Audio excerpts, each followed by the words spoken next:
pessoal, tudo bom? Fábio Mota falando para mais uma super quarta, mais uma super programação do IndyCast Brasil e dando sequência às nossas programações especiais sobre as minhas minis. Já falamos sobre Reynolds, já falamos sobre Lula, já falamos muito sobre alguns Dallaras e hoje a gente vai fazer uma programação especial em relação aos Dallaras, o IR3, que depois virou IR4, IR5 e vingou na categoria entre 2003 até 2011. Mas antes de eu começar a programação, aquele pedido meu para vocês de sempre. Ajudem no crescimento do IndyCast Brasil. Inscrevam-se nas nossas programações, inscrevam-se no nosso canal, curtam, compartilhem, comentem. É muito importante isso, pessoal. O apoio de vocês é sensacional e totalmente necessário. A gente não está fazendo nenhum pedido de doação financeira, nada contra quem faz, não é o nosso caso. O nosso sentido aqui é passar a história, passar conteúdo, passar diversão. Então, da forma que nós recebemos, nós repassamos também. Valeu? Então, sem mais delongas, bora lá. O chassi IR03, ele nasce numa evolução do IR02, que tinha vencido, por exemplo, Indianápolis nos últimos 2 anos. É importante considerar um aspecto. Ele já nasce com uma questão mal dimensionada, talvez ali pelo regulamento, por algum gap que a Dallara percebeu, em relação ao chassi do ano anterior. Aquela bolha na frente que eu estou mostrando aqui, onde fica a caixa de direção, ficou muito estranho. Mas fora isso, foi um carro fenomenal. E foi um carro que batalhou de uma forma muito integrante com a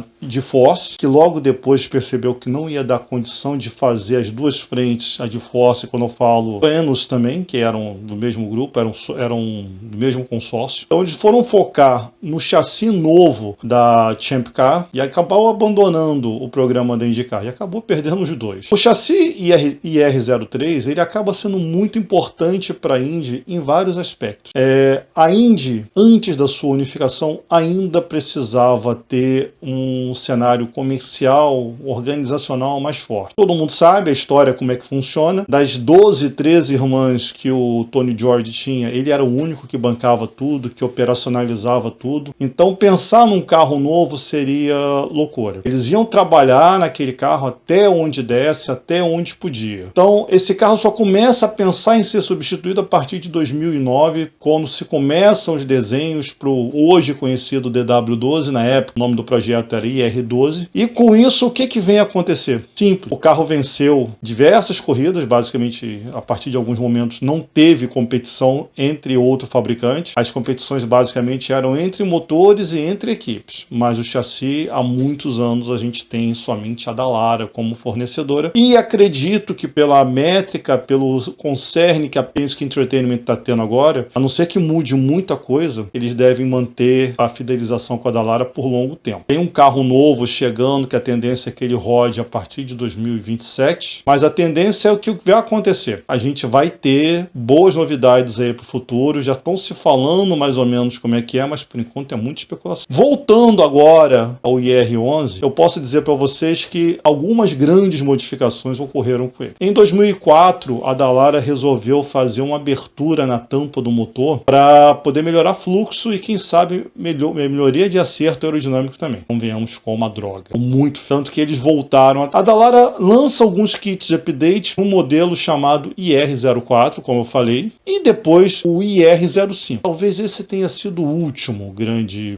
alteração no modelo. Eu só estou falando isso, obviamente, antes da fusão entre Champ Car e a própria IndyCar. E teve uma tendência que a Champ Car trazia em relação ao seu Penus DP01, e na Dallara não passava nem de perto. Os carros da Dallara, eles ainda eram câmbio sequencial manual. Já os carros da Champ Car, na época turbo, eles já não tinham uma válvula pop-off física, era totalmente digital, totalmente eletrônica, assim como a borboleta de passagem de marchas, o pedal shift, já era atrás do volante. Então, basicamente, se falava muito na questão de unificação. Unificação, gente, não começou em 2006, começou já em 2003. Eles já vinham falando, aí sempre se esbarrava no ego dos diretores, no ego dos dirigentes, contratos com pistas, contrato com fornecedores, contratos com patrocinadores, algumas partes, eles teriam que ceder e nem sempre estavam afim. Então, basicamente, quando a gente vê A unificação em 2008, a gente já vem em um prazo aí de 4, 5 anos, fácil. Agora, o que é importante considerar também é o seguinte, essa questão do PANOS de movimentação eletrônica que o IR03, 05 não tinham, eles precisaram fazer em cima da hora. Então, para 2008, os carros da Lara já tem o pedal shift. A passagem já não era mais necessária para o piloto tirar a mão do volante. Então, ele já fazia como a gente conhece hoje. Obviamente, bem menos evoluída do que os dias atuais, mas já era uma vertente. Muita questão de eletrônica foi trazida também desse modelo com base no DP01. Até porque logo depois a Penos passou por vários momentos ruins e não se meteu mais com fórmula. E basicamente hoje vive de história. Não participa ativamente de um campeonato. A Dallara não. A Dallara soube investir de uma forma muito forte. Tanto que, apesar de hoje o coração da fabricação dos carros ainda ser lá em Modena, na Itália, a fábrica lá de Speedway já permite fazer muitas peças, o que já facilita a vida das equipes, serviço. O IndyCar Brasil já teve lá 2 vezes, vocês já viram nos especiais nossos. Isso permitiu a gente mostrar como é que é o nascedouro do monocoque que vem da Itália para os Estados Unidos. Todo o processo de montagem até de pintura. Então é muito interessante ter a IndyCar, ter uma parceira como a Dallara.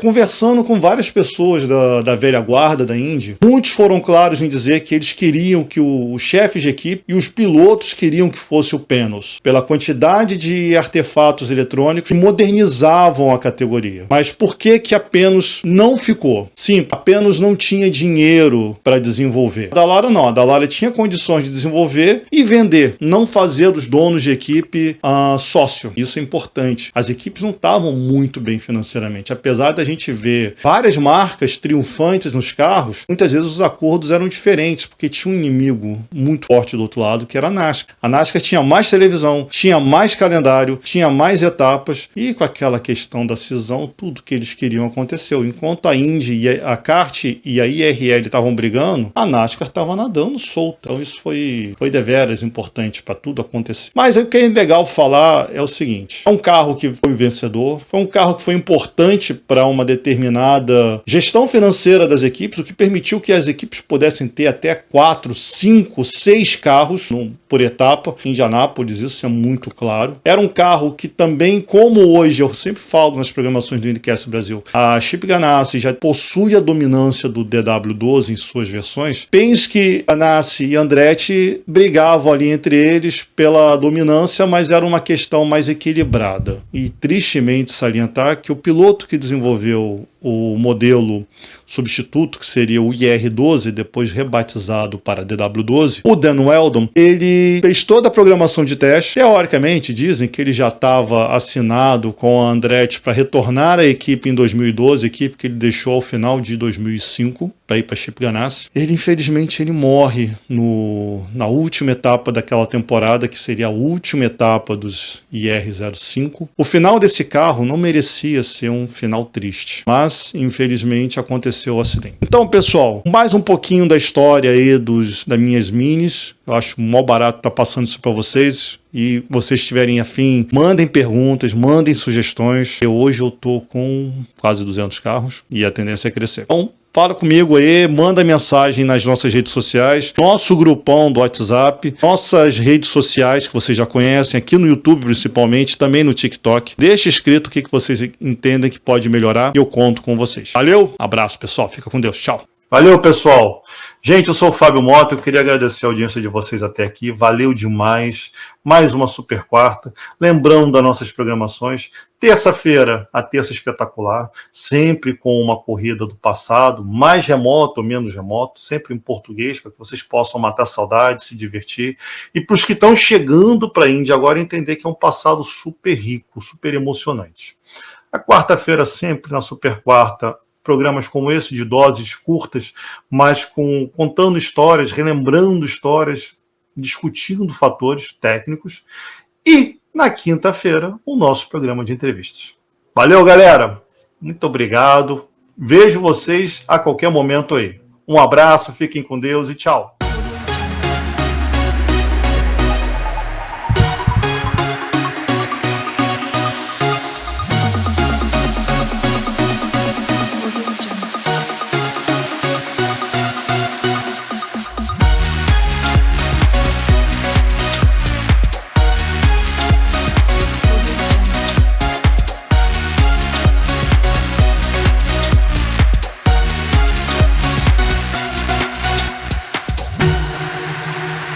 Audio Jungle.